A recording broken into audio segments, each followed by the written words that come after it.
¿Se nota? ¿No? No, ¿Sí? bueno, de grabar sí, de currar una currar poca menos. Es que estamos trabajando con aire un poco caliente. O sea, no es que haga calor, es que el aire sale caliente, que ya es como de las cosas que te pueden pasar en la vida. No, pero eso está muy bien. ¿Podemos dejar de poner trabas a la vocación, por favor? No, ya vale. A mí me encanta trabajar en verano precisamente porque aquí se está fresquito. Ya vale. Pero no, ya este año no se está fresco. Hoy sí, hoy sí. ¿Qué me pasa? Pero hemos pasado 2 tardes.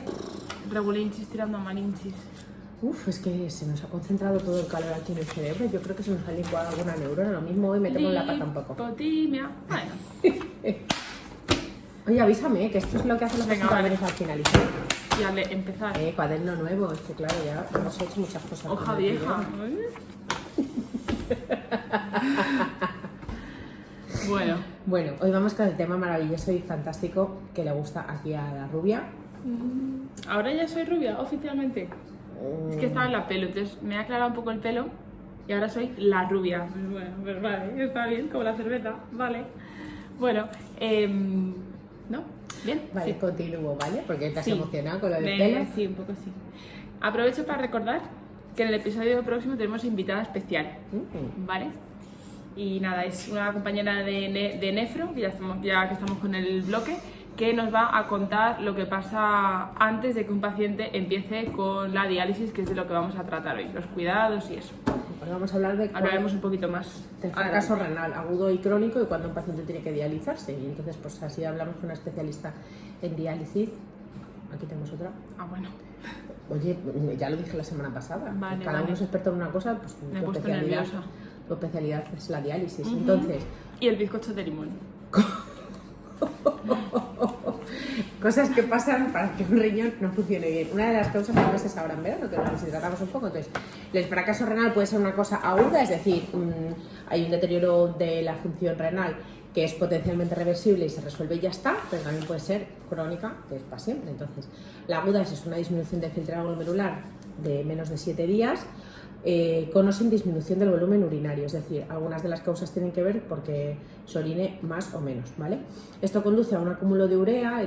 La función renal es eliminar los productos de desecho del cuerpo, entonces si no los eliminamos por la orina se nos acumulan en la sangre y aparece un proceso que se llama encefalopatía urémica, que es que se nos acumulan esos productos tóxicos en el cuerpo y se nos obnubila un poco la mente, vamos a decir, pues los pacientes alucinan o Sí, sí. se vuelven agresivos Total. o somnolientos, entonces es un riesgo que no eliminemos las toxinas de manera natural. Por eso todo el rato lo de mira tu caca y mira tu pis, es decir, la caca y el pis son fundamentales para que no nos intoxiquemos, ¿vale? Eso, entonces además de alterarse los productos nitrogenados, también se puede alterar el volumen en concreto, entonces podemos producir edemas en miembros inferiores o que se nos encharque el pulmón y alteraciones de los electrolitos, pues que se nos baje el sodio, o que también produce obnubilación y estupor, o nos aumente el potasio, que puede producir problemas musculares, sobre todo en el músculo cardíaco. Entonces, no es una cosa baladí. No, te puedes morir. El diagnóstico. Doctora muerte, pero es verdad, te puedes morir. Que madre mía, qué tétrica eres. El diagnóstico es un aumento de la creatinina de más de 0,3 miligramos de decilitro sobre tu basal en las primeras 48 horas. De aquí la importancia de hacerse analíticas de control cuando estás bien. Eso es, para poder que puedas comparar con la basal. De hecho, esto cualquier residente que nos vea sabrá que cuando tú pasas la guardia y pasas una creatinina, lo que siempre te dice tu adjunto es ¿y cuál era la creatinina previa? Entonces a las 5 de la mañana que tú ya tienes este ojo pegado y el otro medio pegado, pues no te acuerdas de la creatinina previa. Es que yo por lo menos tengo ese recuerdo de siempre cuál era la creatinina previa. Entonces yo ya tenía todas las creatininas apuntadas en los pacientes por si acaso el adjunto de turno me la ha preguntado. Normal. Pero porque es una cosa muy importante, los pacientes hospitalarios suelen tener un fracaso renal, pues a lo mejor porque están deshidratados o desnutridos y siempre te van a preguntar cuál era la creatinina previa. Entonces es importante hacerte una analítica al año que no te cuesta nada, Mari Carmen. Vienes un par de tubillos, oye, eso ayuda a regenerarse también la sangre y pues a nosotros nos sirve para que no te pongas malita. Y todo bien. Bueno, un Con lo aumento... bien que pinchamos aquí, todo. Pues ahora pincho yo, fíjate. Si te toco yo, a lo mejor te puedes cambiar. no pasa Nada, nada. pincha muy bien pincha. Fenomenal. Lo que no es Muy bien. lo que no es extracciones, sí, se me da bien. Las extracciones algunas se me dan mejores que otras, Y a pero mí, hasta a que ver coja, si te crees que hasta te que sigo coja bien. mano. Mis compañeras enfermeras que son muy amables me dejan las facilonas. Madre mía. Y eso que estás mejor medicada, pero tampoco. No, hoy estoy un poco así. No pasa nada, pues eso que es tu temazo, hombre, que esto te encanta. Sí. Bueno, solo hay que preguntarle al señor si es hipertenso, diabético o dislipémico, porque por ejemplo todos esos son factores de riesgo para tener un fracaso renal crónico, si tienes enfermedad vascular periférica, enfermedad coronaria o arritmias, o si tienes problemas hepáticos, que ya sabéis que el sistema hepatorrenal van unidos, entonces si tienes problemas en el hígado, pues lo más probable es que a la larga tengas problemas en el riñón. Es muy importante, por ejemplo, en abuelitos, si han tenido diarrea o vómitos, porque han tenido una pérdida de agua, eso es un fracaso renal, prerrenal se llama. Hay una pérdida del volumen circulante y eso hace como, imaginaros una esponja que se fachurra y pierde mucho líquido, pues el riñón hace un poco eso cuando perdemos mucho volumen de golpe. La gente mayor que no tiene tantas ganas de beber, que suelen beber menos agua y además a eso le aumentamos las pérdidas, pues pueden hacer un fracaso renal agudo. Obstructivos aparecen con problemas urinarios o molestias suprapúbicas y pues puede ser una causa que esté obstruyendo, y luego los parenquimatosos, pues eso, por fármacos, por tumores, eso es una cosa como más a largo plazo. También es muy frecuente, por ejemplo, gente que pues vuelvo con los abuelitos en verano, cuando te encuentras a un abuelito en una casa que se cae y está 10 o 12 horas tiradito, que no se le ha encontrado nadie, se produce una rotura de músculos que se llama rhabdomiolisis, y todo ese material endógeno, que no es un producto de desecho que se debería de hacer de manera normal, pero como ha pasado tanto tiempo tumbado, pues se produce mucha rotura muscular y toda esa proteína se filtra por el riñón y puede producir un fracaso renal. Entonces a todos los abuelitos que nos encontramos mucho tiempo inmovilizados, o les damos mucha agua o les mandamos a hacer una analítica urgente para ver si han tenido eso. Eso es lo mismo que cuando hay un aplastamiento, ¿no? No tanto. Pero es... Se produce mucho más. Lo que pasa es que la rhabdomiolisis es de toda la musculatura del cuerpo, entonces si tienes una persona tumbada con toda su masa muscular sin moverse durante 10 o 12 horas, pues a lo mejor se le pone una CK de 1500. Todo eso hay que filtrarlo. También te puede pasar después de una maratón, O sea, quiero decir, para todos los deportistas, mucha agua durante y mucha agua después.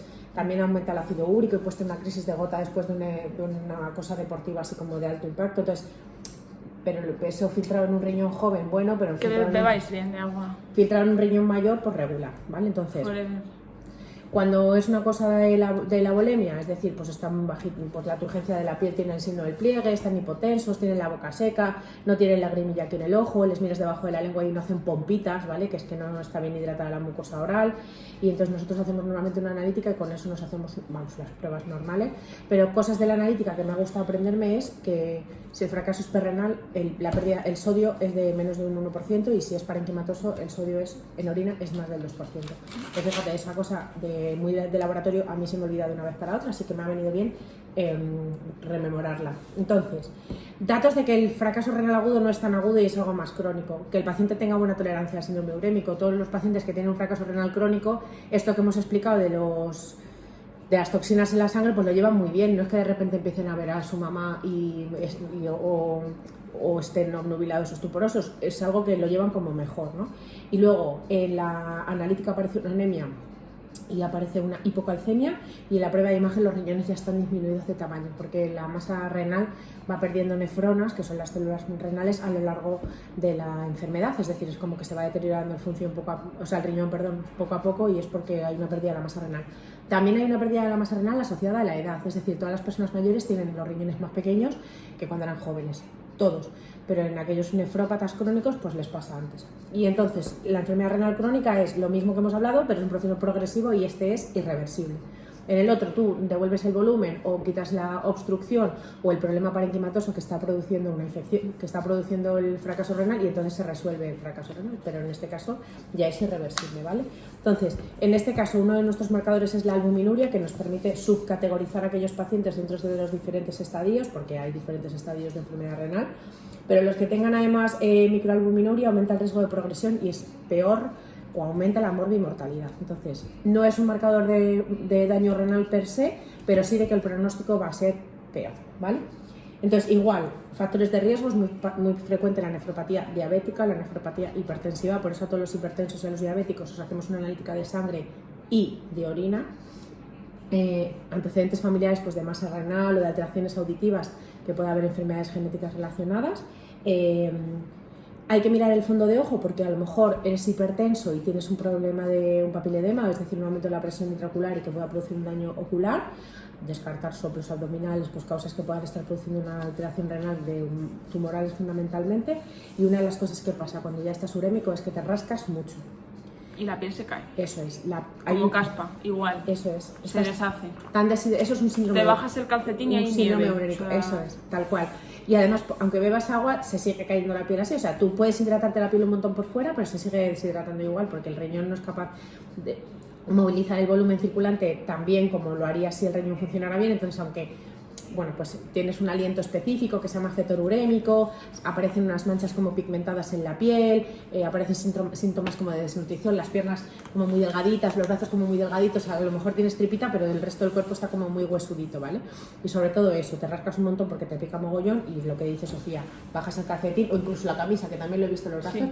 Es como que te escarcharas, o sea, te descamas, ¿no? Entonces hacemos una analítica completa, miramos sobre todo, eso hemos dicho, lo del ojo y el pulmón, ¿vale? Y otra cosa que suele aparecer con la enfermedad renal crónica es una alteración en el metabolismo del calcio y del fósforo. Entonces aumenta por alteración de una cosa que se produce en el hígado, en el riñón, que hace que funcione la paratiroides. Y entonces hay que mirar sobre todo la vitamina D, que habrá que complementarla, y el calcio y el fósforo, ¿vale? Entonces hacemos una ecografía y los riñones suelen estar pequeños. Me ha gustado mucho este esquema, así que lo voy a contar. Yo creo que voy a hacer una foto y lo vamos a subir después. Vale. Si los riñones están pequeñitos, podemos mirar si es por hipertensión, por diabetes o por nefropatías. Si hacemos una IgG, o sea, miramos las inmunoglobulinas, vemos si la causa de la enfermedad renal crónica puede ser un lupus o una amiloidosis. Pero si los riñones están grandes, o normales o grandes, y si tienen quistes es una poliquistosis renal, y si no tienen quistes, pues hacemos una inmunoelectroforesis, y ahí puede ser secundario a un mieloma múltiple o una amiloidosis. Entonces me ha parecido que dependiendo del tamaño de los riñones te has quedado con la boca abierta, te he dejado anonadada. Total. Dependiendo cuando atiendo... Es decir, como que las enfermedades crónicas hacen que los riñones sean pequeños, entonces hipertensión, diabetes y nefropatías crónicas para allá. Si tienen alteraciones de las inmunoglobulinas, pues de las cosas sean autoinmunes, vale. Y si son grandes pueden ser por quistes, una poliquistosis, y si tienen una alteración de la inmunoelectroforesis, mieloma múltiple o amiloidosis. Entonces me ha parecido como así. Tiene hasta ritmo, ¿sabes? Sí. Entonces, el tratamiento, sobre todo reposición de los iones para que no te dé un parraque cardíaco, para que no te dé un parraque de calcio, se utilizan sobre todo los diuréticos del ASA. Podemos reponer el potasio si hay una acidosis y recordar lo de la vitamina D, que es muy importante, que a veces como que vamos directamente a lo agudo y se nos olvida poner a los pacientes vitamina D. Entonces, ¿qué es una hemodiálisis? Pues cuando... Que me pises el tema. Pero vas a decir con qué filtrado va una hemodiálisis. ¿Con qué filtrado? ¿En qué momento? No. Sí, vale, por eso es lo único que iba a decir, que eso habíamos hablado. Vale. Lo habías escrito porque te pregunté primero. Te voy a perdonar. Entonces, pacientes con un filtrado glomerular de menos de 15 o que tengan signos de uremia, es decir, alteración de la tensión, hiperpotasemia grave o alcalosis metabólica, pues empiezas a cuestionarte si el paciente necesita hemodializarse. Y aquí la experta en diálisis nos va a contar. Oye, claro, tenemos invitados especiales, pero hoy también eres tú la invitada especial. Sí, qué ilusión. Por eso se ha peinado, rubia. Claro, evidentemente, lo mona que estoy yo, madre. Entonces, vamos a ver. Todos estos tipos de terapias, hemodiálisis, diálisis peritoneal, aféresis, etcétera, se denominan terapia renal sustitutiva porque van a hacer la función del riñón para con nuestro cuerpo. Lo que van a hacer es limpiar la sangre del paciente cuando él ya no lo puede hacer por sí mismo, ¿vale? Para que un paciente entre en diálisis, efectivamente tiene que haber una serie de parámetros, pero es importante que tengamos claro que el hecho de que un paciente haga pis no significa que el riñón funcione bien. Uno de los parámetros que indica que el pis no es de calidad, o sea, que aunque se haga pis no se está eliminando en el pis todo lo que hace falta, es efectivamente que haya proteinuria, ¿vale? Si el paciente hace pis con proteína, que es una cosa que normalmente no hay en el pis, es un indicativo, por lo general, en contexto de otras muchas cosas, de que el riñón no está funcionando todo lo bien que debería. Entonces, el riñón y el hígado son las lavadoras de nuestro cuerpo, ¿vale? Eliminan todo lo que nos sobra, con lo cual, en este caso, si el riñón no funciona bien, es importante hablar de estas terapias o meter al paciente a tiempo, que por eso invitamos la semana que viene a Patricia, porque hay mucha diferencia entre un paciente que detectamos esto en primaria o como sea a tiempo, se puede preparar al paciente, se le explica todo lo que tiene que hacer y empezamos la diálisis o la terapia que él quiera con tiempo, a que debute pues, con un edema agudo de pulmón, por un fallo renal muy bestia y tenga que empezar en todo esto de golpe, ¿vale? Entonces, hay muchos tipos de terapia, ¿vale? Está la diálisis peritoneal, hemodiálisis, etc. Entonces, ¿de qué depende usar una u otra? De varias cosas. Primero, por supuesto, de la situación clínica del paciente, ¿vale? Son tratamientos que son largos, son costosos en materia de calidad de vida. Por la hemodiálisis son 3 sesiones a la semana de 4 horas cada una, ¿vale? Entonces intentamos siempre que el paciente elija aquello con lo que va a estar más cómodo, pero hay que tener en cuenta que hay unas circunstancias, digamos, fisiológicas del paciente que van a condicionar que pueda hacerse una o la otra. En el caso, por ejemplo, de la diálisis peritoneal, pues el paciente tiene que ser autónomo y si no, tiene que tener a alguien que esté pendiente de él y se lo pueda hacer. Como se lo hacen en casa, tiene que tener una casa con unas condiciones, tiene que tener el peritoneo bien, etcétera. O sea que intentamos siempre que el paciente elija lo que le gusta, pero hay veces en las que no se puede, ¿vale? Entonces, voy a explicar un poco la hemodiálisis porque es la más común, ¿vale? Y porque el principio de lo que es la diálisis como tal es el mismo para todas, ¿vale?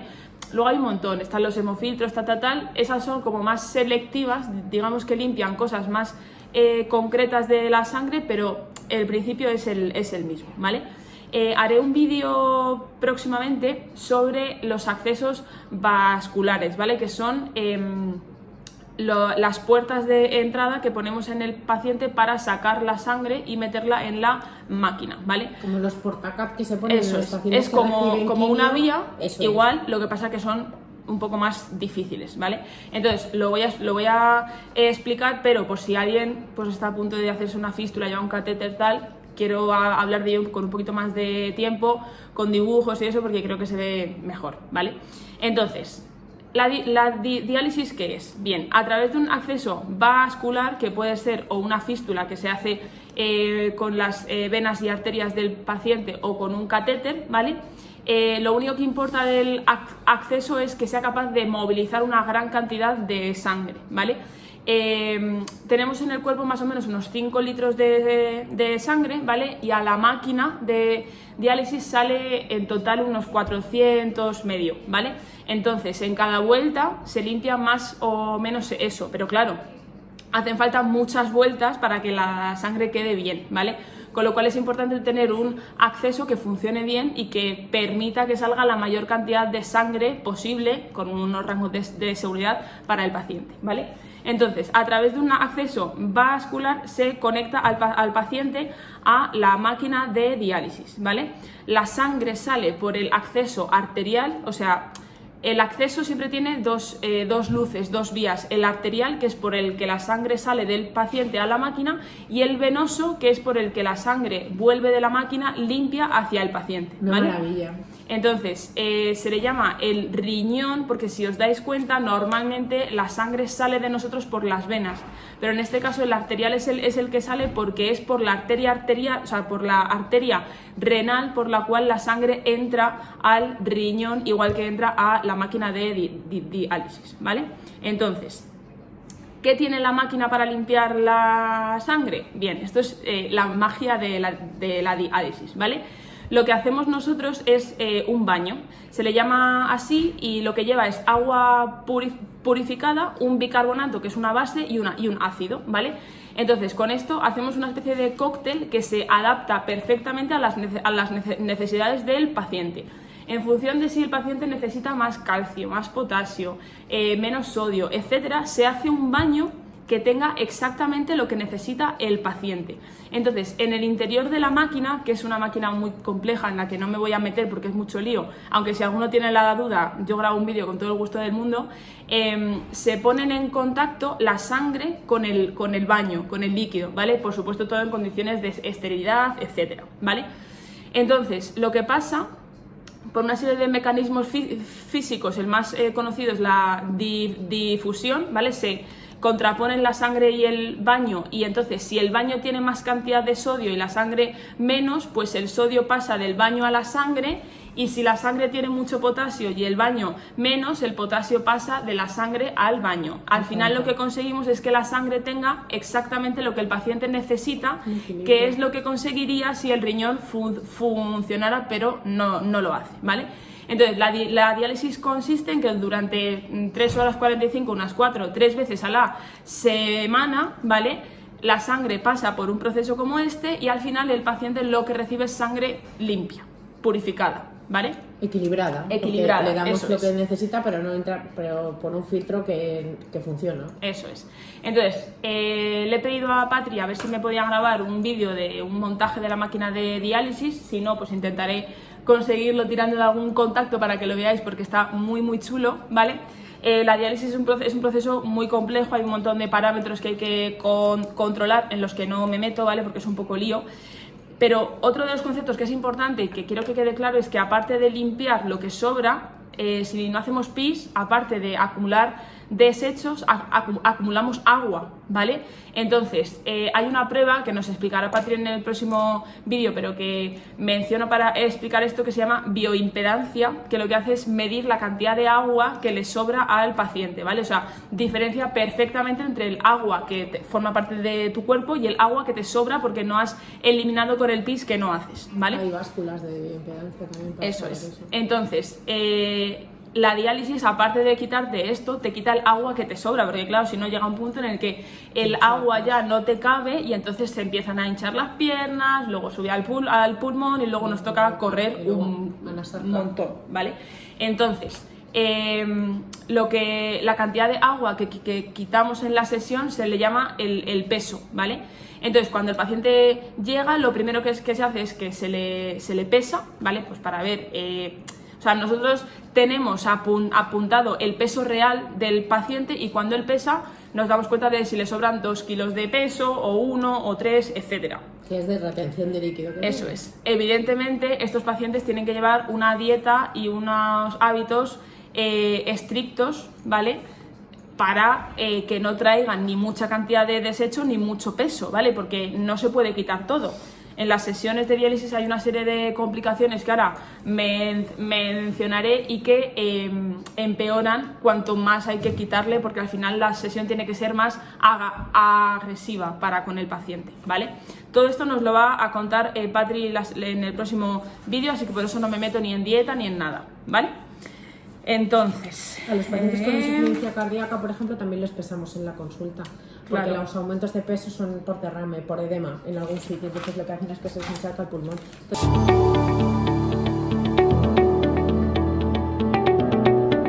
Entonces, las complicaciones, hay muchas, ¿vale?, pero las principales son 2.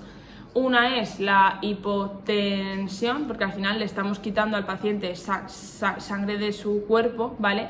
Entonces, aunque se tiene un cuidado especial con esto, puede ser que ese día el paciente tolere peor la sesión porque hace más calor o por el motivo que sea, y la tensión baje. Entonces, hay un control, por supuesto la tensión se le toma al paciente todo el rato, pero puede ser que llegue un punto que le baje un poquito más de lo que toca, ¿vale? No pasa nada porque estamos pendientes, por supuesto, todo el rato los que trabajábamos en diálisis, estamos pendientes todo el rato y no suele pasar nada, pero en un caso muy tal que al paciente le baje mucho, pues puede llegar a hacer un shock hipovolémico, pero no pasa nada porque como tenemos un acceso al paciente directamente a sus vasos de un calibre muy alto, pues se le pasa un chorro de suero y ya está, ¿vale? Y la otra complicación es que el sistema se coagule. Al final tenemos medio litro de sangre del paciente circulando por las líneas de la máquina, ¿vale? Entonces, pues si no se tiene cuidado, no se utiliza todo el anticoagulante que hace falta, etcétera, o hay veces que pasa porque sí, la sangre se cuaja en el sistema y entonces pues hay que cambiar. Es que el cuajo en diálisis es una cosa muy... Mi madre se monta con lo del cuajo. Esta semana me ha dicho lo del cuajo. Sí. Porque ha visto el programa la semana pasada, entonces me ha hablado del cuajo. En la sala cuando se dice se ha cuajado, pues ya sabemos todos que hay que correr porque hay que cambiar, ¿vale? Entonces nada, aunque la semana que viene venga Patri, si alguien está a punto de empezar con la diálisis o ha empezado hace poco, sabemos que es un poco peñazo, ¿vale? Pero los enfermeros de diálisis somos súper majos. Intentamos hacer siempre las sesiones lo más divertidas posibles porque sabemos que para vosotros es duro y aunque a veces cuesta, creo que es importante que nos quedemos con lo positivo y es que la máquina pues, nos salva la vida y que por supuesto está siempre la opción, bueno, no siempre, hay pacientes que no, pero por lo general está la opción de recibir un trasplante y con un riñón nuevo pues ya está. Se ¿Vale? acaba la diálisis. Eso es. Preguntas. Diferencia entre fracaso renal agudo y crónico. Que me ha parecido muy interesante.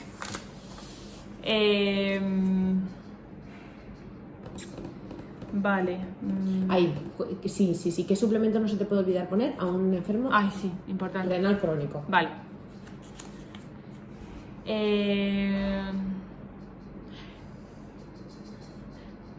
¿Todos los pacientes que hacen PIS implica que su riñón está bien? Vale. Y el otro, complicaciones más frecuentes en una sesión de diálisis. Vale. Y ya llevan 5, ¿no? Man 4. 4. Falta una. ¿Cómo se llama la ponente de la semana que viene? Eso. Muy bien. Muy bien. ¿De qué color tiene el pelo de la ponente de hoy? Pues no sé. Californiano. Es que mira, Sí, con la tiene- luz es rubio, ¿eh? Es que es rubio, no es que es con la luz, es que es rubio. Qué bien huele el pelo. ¿Qué iba a decir? Salió de la ¿Huele peluquería. a rubia también o cómo es eso? Mi peluquera, que es lo mejor del mundo. Le tiro eso. Un beso a mi peluquera, que no me ve, pero no pasa nada.